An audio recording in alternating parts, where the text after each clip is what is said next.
Hey guys, it's Alex here, and I'm back with Yanbian for our fifth season now. We are halfway through season five, um, and a lot of stuff's happened actually. I'll take you through what's gone on in the transfer window so far because there's been quite a few moves going on. Firstly, going out, we released quite a few players. We actually released Jairo Ruiz, who is now playing for no one actually. He's wanted. Um, Freeing up a sort of foreign spot. Released quite a few players that we don't really need anymore. We actually did release Kim Ki-soo, and look at that, Jean Diallo for 800k to Ajax. Um, this in the end was quite a very good deal for us actually in a way. Um, we sort of we knew that he had interest from Ajax, PSV, Sporting, Lisbon in Portugal, and he wasn't going to sign a new contract, and his contract ran up at the end of this season, so he wasn't going for one. So basically, all the clubs came in with like a. In the end, it's going to be 1.4 million. It just says 800k initial fee, but we have so we sold him for 800k initially, and then if we look at um, our clauses we're being paid 170k after another 8 league matches, 170k after his next international appearance, 35k per game for the next 8 league appearances, and 50% profit, which is great, and we're still owed another 24k for the next 6 months. So quite happy with that. In the end, very very good player actually. He's worth 1.2 million now, but he's improving that, and quite happy to see him go for so much money, and hopefully Yanbian can profit from the future. That did mean with Kim Ki-soo, Jean Diallo, and Jairo Ruiz, we had two foreigners and one Asian foreigner spot then. So coming in, firstly was Samir Adouan from JSM Bejaia, who is an Algerian centre back who is 19. Very good actually. Not the sort of, I don't think he's the same quality as Jean Diallo, but he's a very good replacement, I'd say. And he's a bit younger, so he does have time to develop. Very good. And then also our second uh, foreigner was Fraser Bilic from TFC Academy again, just like Jason Humphrey, and he's very good. I think he's definitely probably the better replacement. 18 determination, 13 heading and marking, 16 tackling, great stats all round. So yeah, very good to see him there. Um, and then for our Asian foreigner, we brought in Jacob Pepper for 10k from Campbelltown City. Team I didn't really think of. I just saw him randomly. He looked very good. He's centre mid, can play quite a few positions actually, um, and he's quite good. So nice to see that. We did sign two Chinese players for a bit of money. We signed Liu Binbin for 220k from Beijing.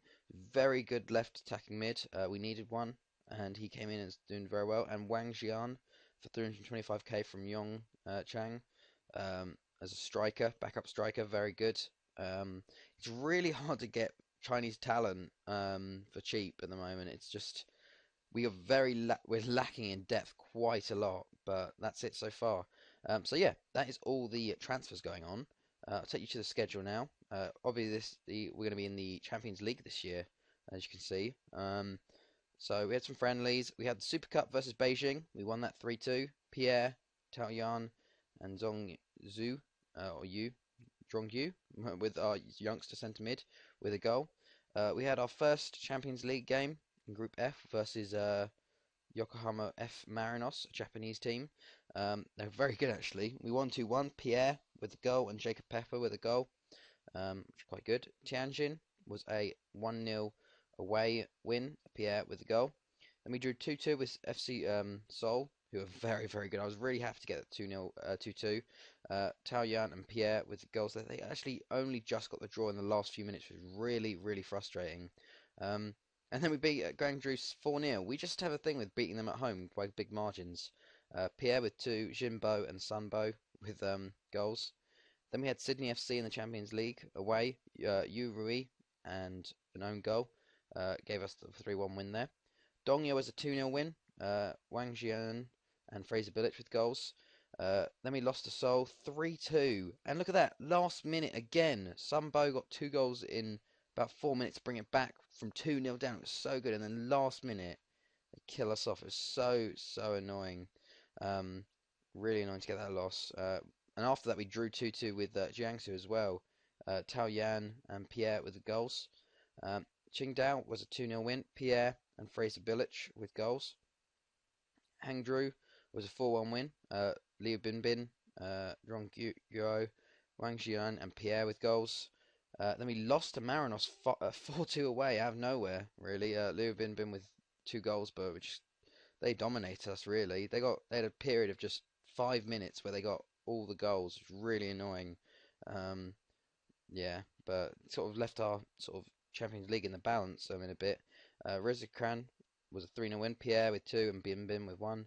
1-1 draw with Sydney FC at home as well. Pierre with a last gasp minute goal to actually take us through. If we look at the Champions League um, Group F, there we go. Seoul finished top with 10 points, 2 wins, 4 draws, 0 losses. We came in second, 1 point again over Sydney actually. 2 wins, 2 draws, 2 losses. If we actually won that last match, we could have got probably above them maybe, but unfortunately we couldn't, and we went through second. After that was an Airbin game, 2-2. Wang Jinan with 2 goals. But it was only the draw. Then we played Fuli, Jimbo, Yuri, and Chinlin with goals there to give us the win.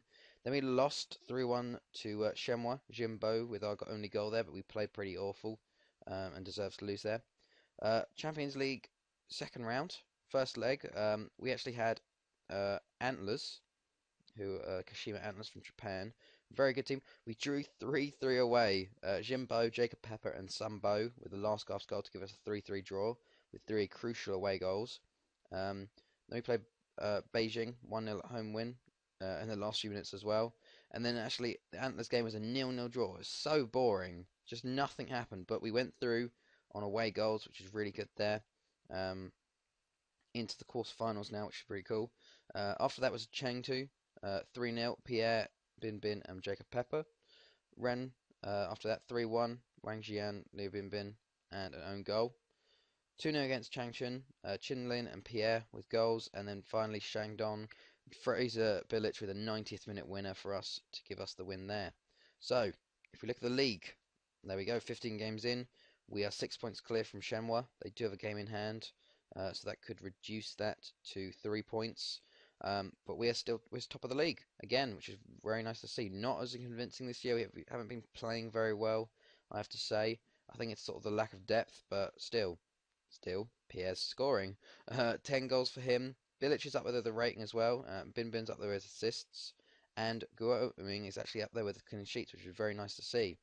Um, Pierre actually did get injured for 5 weeks, which was really just like, I was just like, oh God, we're just not going to survive now. But in the end, it did work out.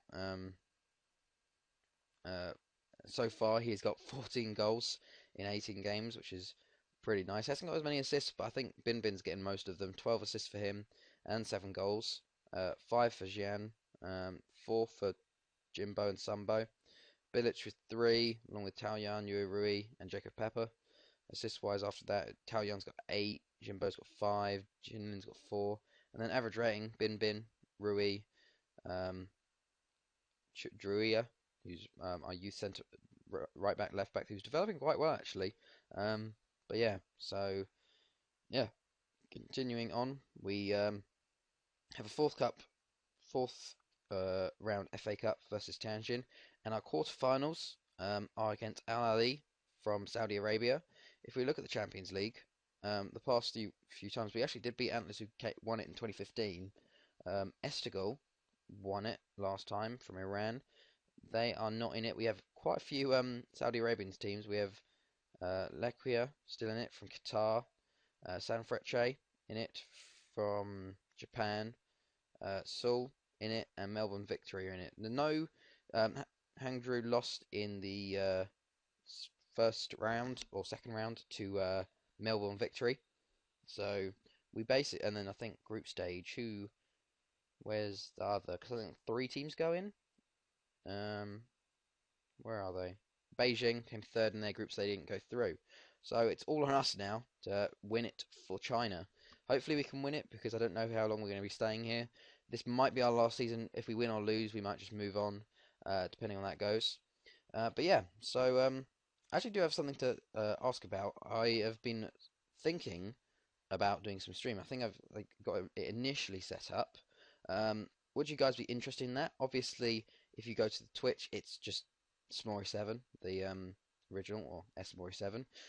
So yeah, if you could go to that, that'd be cool. I'll probably be putting it on Twitter if when I'm streaming and stuff. So you can, if you want to go follow my Twitter as well, same name and everything. But also, I wanted some suggestions on what team I should do for a stream save. I do have some initial ideas of what I could do, but I'm not too sure yet. But if you have any idea, like suggestions you want to make, just put them in the comments below. Would really appreciate it. But yeah, anyway, guys, I hope you guys enjoyed this. It's been Alex, and I'll see you guys later.